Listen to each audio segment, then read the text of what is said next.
এগুলো হচ্ছে বাংলাদেশে সাদের যে সকল জারজ সন্তান আছে সেই জারজ সন্তানদের হাতিয়ার। এগুলো দ্বারা ওরা মুসলমানদের উপর আক্রমণ করে।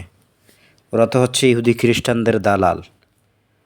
আর এই অস্ত্রগুলো হচ্ছে শেখ হাসিনার জারজ সন্তানদের, আওয়ামী লীগের খুনিরা, শেখ হাসিনার খুনি সন্তানরা বাংলাদেশের মানুষদের উপরে নির্বিচারে আক্রমণ করেছিল, তাদের মানুষের গলা কেটেছিল। যেভাবে পেরেছে ওরা মানুষের উপর জুলুম করেছে। এই অস্ত্রগুলো ওরা নিজেদের ক্যাম্পাসে রাখতো, যখন ওদের প্রয়োজন হতো ওরা এগুলো বের করে সাধারণ মুসলমান শিক্ষার্থী, আলেমোলামা সহ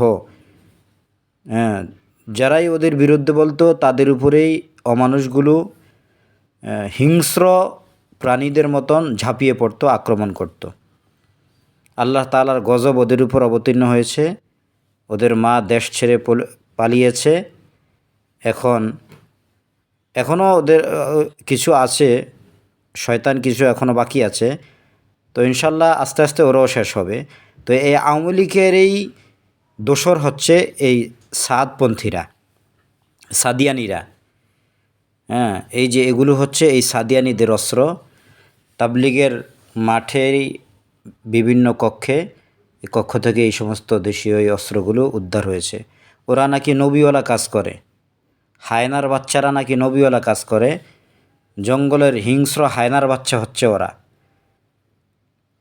আমরা তো রাসূলুল্লাহ সাল্লাল্লাহু আলাইহি সাল্লামের প্রায় 1450 বছর পরে আমরা এসেছি বর্তমানে।